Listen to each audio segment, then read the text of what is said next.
right, so I'm here at Build It Live for the Humanize IT podcast with some strange guy I met. Hi, I'm Jonathan Crowe. I am Director of Community at Ninja One. I'm the strange guy that Adam met yesterday. Yes, so we're talking today about community building, and I tell my kids all the time, you gotta find your weird. Like, who are your people? Don't find the perfect crowd. Don't find like the people who match all the checkbox of being cool. Find the people that get you, that match your community. Like yesterday I was walking around and this guy's wearing a D&D shirt. And it's like, I don't know who you are, but you're my people. The epitome of cool. Somebody names their company Ninja. So why Ninja? Like, how does it help you with your community building? Okay, well, the title Ninja, I mean, you bring up a good point here. You've got, Humanize IT, but you've got the unicorn logo, right? Yes. And here we are at a conference. There's a ton of vendors here. There's a ton of booths. People are walking around. A lot of it is how do you get that recognition? When people see something, you stand out. You're not trying to be everything for everyone. Mm-hmm. The unicorn thing is not going to be for some people, right? Some it's people my qualifier. It's a pretty bold stance. I mean, you're saying ninja, and that's bold, but yeah, a unicorn is a pretty bold stance too. And it's a great qualifier. So I think some of those things that we do at Ninja, when I'm thinking about community building, very much what you're talking about. We're not trying to be everything for everyone. We really want to stand out, and the best way to do that is to get out there. You mentioned the title of this, Finding Our Weird. We have an amazing audience. Like the MSP world, incredibly fun, incredibly salty. Heck yeah! But there's a lot of bitterness out there. But it's amazing, and it's just a really cool, fun group to get into. I mean, they love geeking out about stuff. What better opportunity for us to dive in and geek out with them and have fun in very cool ways? Mm-hmm. And so that's really been the approach that I've taken with Ninja, is going out, seeing how we can get involved in a genuine way, do something that's a little bit different, that's going to be more fun. I found as a marketer in general, the projects that we have the most fun with are the ones that do the best. Yes. Have you found that too? Find the fun in it. Yeah, like when we were designing out the unicorn, one of our fun stories is Skip was really skeptical. Like he's like, that's really cheesy, man. I don't know about that. And about halfway through our first conference, he goes, Adam, I gotta say it. I'm like, I know, I've been waiting. And he's like, you were right about the unicorns. Because it's fun, yes. And and people come up and then they tell their friends about it. This fun thing that they did, yes. And now you've marked off like what I call the three great virtues: impatience, hubris, and laziness. And hubris is the ability for you to do something so well that other people brag about them. And when you have fun, people are like, oh my gosh, I did this really fun thing. Like, where are we at right now? I'm not at my booth. I'm at Halo's booth. Why? There's a freaking McLaren here, guys.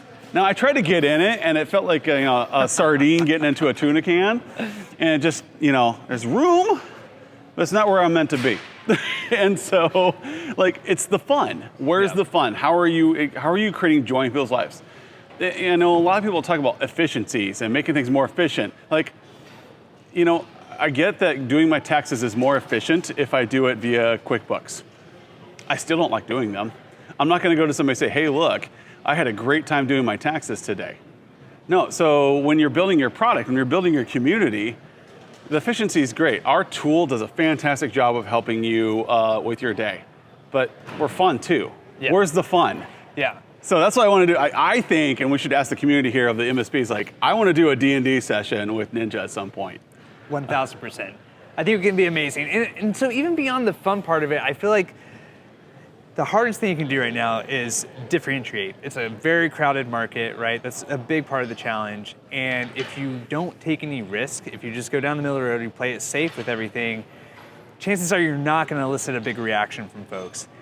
If you do take a risk, I mean, this kind of goes, bringing it back into the world of MSPs, right? There's always a decision about vertical specialization. How do we get into that? Should we stand out, make our brand stand out in an important way that's going to matter for maybe a smaller niche of the total addressable market, right? But if you take that chance and you funnel it down a little bit, you're going to resonate much more strongly with people. And that's half the battle. Then, you get them in, you just want to get that initial attention, that initial conversation, you can take it from there and really build something strong. But yeah, you don't have people who are passionate advocates about very vanilla, bland, whatever. Yeah. People are passionate about things that are very distinct and they can tie kind of to their own identities. So I like to challenge MSPs who do have a focus I don't know, law firms, for example. Yeah. Whatever. Like, I look at tons of MSP websites all the time. And I think there's a few that really kind of take some of the things like the messaging on their site, the testimonials, the outcomes that they're touting, and really specialize it and really make it speak directly to a very, very specific audience. And I think that's messaging that is more narrow but speaks more loudly. Yeah, I mean, you're collecting people that match a demographic for you, which is great because then you know, like, I know if I do this for this one person, it's going to work for other people too. Yeah. So when you have like what I call the weird, not the norm, not the flat, but this outlier that you want to take care of, like a lawyer's office or a dentist's office. No one likes dentist's office for some reason in the MSP world. Yeah, I've never heard of a single vertical that people complain about more than dentist's office. It's true. But I'm sure there's an MSP out there somewhere where that's their people. Yeah. They love those people. And they're like, it's like a middle school teacher. You know, we don't know why they do it. We don't know what's wrong with their brain, but they love middle school. They're passionate about it. Yep. And it's like D&D. I love playing D&D. I do it with my kids. I do Star Wars 5e with another group of guys.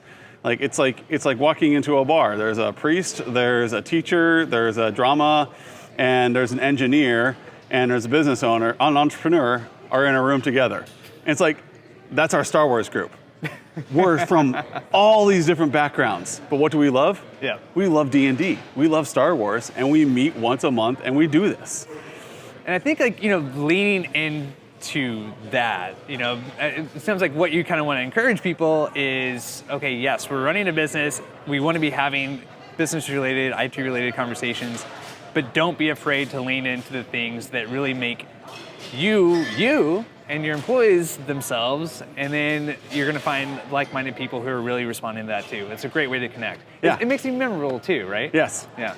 And I love walking around to vendors. Like I'll walk around and I can pick my vendors out. Yes. Right? Yeah, like totally. I'm like, okay, that person, okay, yep, you. And then like even amongst the people, like, you know, we got people like that they're wearing shirts that like, you are my people. Like you're wearing a Darth Vader t-shirt matched with cat ears. Awesome. Like, you're my people. I want to hang out with you more. I don't know what business you're in. I want to be in it too. And so we discovered that last year, and this kind of we can close out here. Like, I had the most success with the unicorn shirts. You think, oh, well, that gets you a lot of attention, but where's the monetization in that? So as an MSP, when I did the unicorn shirt, what happened was we started giving it away, and people were like, oh my gosh, it's so cool. And so a friend would come over and say, hey, I see your unicorn shirt. Yep. And then while they're at my booth, like, what do you do? Right. Because I resonated with them personally, they now want to hear my story. I put them first. I clicked with them in some way. I must have more to say that they would enjoy. And so like we had like over 300 leads, and of those, 125 were people that wanted to do business with us. Amazing. It was crazy.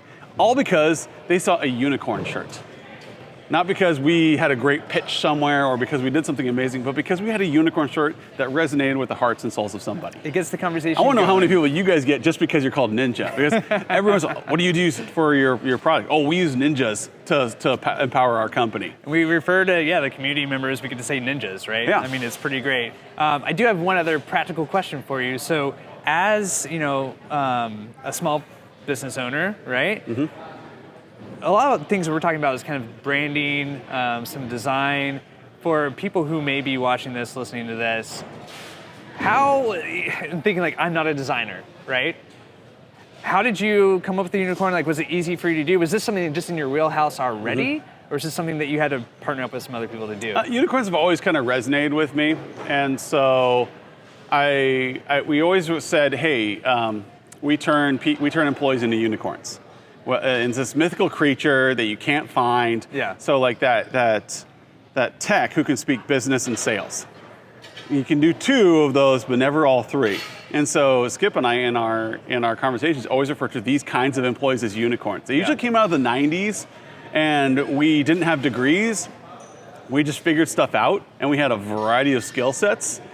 And today, everybody's so specialized. Either you're a salesperson, you're a businessman, or you're a tech. And so specialized that no one has all three of these abilities anymore. So we kept saying, we turn your employees into unicorns. And so our mascot became a unicorn. And like Sean Lardo is a big fan of unicorns as well, and I thought it'd be really funny during Pitch It last year if our shirt was unicorn based. Yep. And so it's a whole bunch of things kind of came together all at once, and it resonated. And this is what we're sticking with going forward. Amazing. And so our new unicorn comes out, and it's like, why change something that's awesome? Like, because I still want to keep the fun. Yep. So the next unicorn is a stark departure from this one, but it's really cool. And even one of the people who got our shirt from last year at the conference, she wrote the song for the new unicorn. Like, these are my weird, you know? Exactly. I mean, that's being in the community. I've seen a lot of community advice from people who are organizing the community, and that's one of the key things they point out is like, that's gold. Keep an eye out for the weird little things that happen organically, the little catchphrases that happen, whenever people get involved and there's these little sparks of weirdness, that's what makes it special. Keep an eye out for that, celebrate it, highlight it, because that's gonna end up making your bigger identity. And that's gonna build loyalty, it's gonna make things more engaging for folks, they're gonna stay with you longer, they're gonna tell others about you. Yeah. And also just way more fun. Yes. Because what are we doing? Definitely. Well, thanks for coming on today. This is gonna be a great podcast. We'll see everyone else next week. Got any final things? Yeah, we're gonna steal this car and speed away and see how far we can get. Oh yeah, we gotta check for the keys. See ya.